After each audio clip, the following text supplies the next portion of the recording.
ಬರಾಅತ್ ರಾತ್ರಿ ಕೋಟ್ಯಾನುಕೋಟಿ ಮನುಷ್ಯರ ಪಾಪಗಳನ್ನು ಮನ್ನಿಸುವ ರಾತ್ರಿ.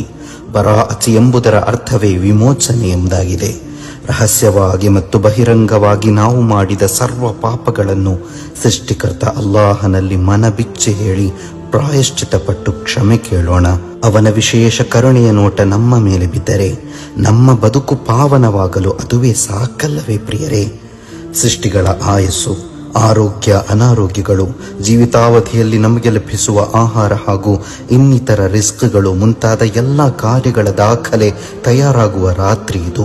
ಆದ್ದರಿಂದ ಮುಸಲ್ಮಾನರಾದ ನಾವು ಈ ರಾತ್ರಿಯಲ್ಲಿ ಮಗ್ರಿಬ್ ಮತ್ತು ಇಶಾ ನಮಾಜಿನ ಮಧ್ಯೆ 3 ಯಾಸೀನ್ ಪಾರಾಯಣ ಮಾಡೋಣ.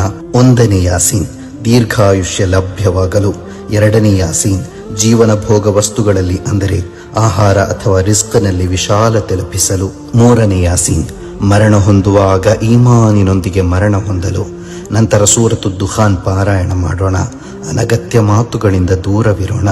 ನಮ್ಮ ಮಾತಾಪಿತರು, ನಮ್ಮ ಗುರು ಹಿರಿಯರು, ಕುಟುಂಬಿಕರು, ಸ್ನೇಹಿತರು, ನಮ್ಮನ್ನು ಪ್ರೀತಿಸಿದವರು, ನಮ್ಮನ್ನು ದ್ವೇಷಿಸಿದವರಿಗೂ ಕೂಡ ನಾವು ವಿಶೇಷವಾಗಿ ಈ ರಾತ್ರಿಯಲ್ಲಿ ಪ್ರಾರ್ಥಿಸೋಣ.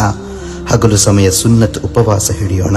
ಶಾಬಾನ್ ಸ್ವಲಾತಿನ ಅಂದರೆ ದರೂದೆ ಶರೀಫ್ನ ತಿಂಗಳಾದ್ದರಿಂದ ಈ ರಾತ್ರಿ ಪ್ರತ್ಯೇಕವಾಗಿ ಪ್ರಾಣ ಪೈಗಂಬರ್ ಮುಹಮ್ಮದ್ ಸಲ್ಲಲ್ಲಾಹು ಅಲೈಹಿ ವಸಲ್ಲಮರ ಮೇಲೆ ಸ್ವಲಾತನ್ನು, ದರೂದೆ ಶರೀಫನ್ನು ಅಧಿಕಗೊಳಿಸೋಣ.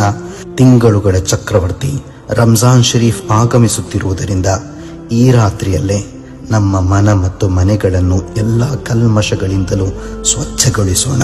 ಪಾಪಮೋಚನೆ ಲಭಿಸುವವರ ಸಾಲಲ್ಲಿ ಸೇರಲು ಸರ್ವಶಕ್ತ ಸೃಷ್ಟಿಕರ್ತನು ನಮಗೆ ಸೌಭಾಗ್ಯ ಕರುಣಿಸಲಿ. ಆಮೀನ್.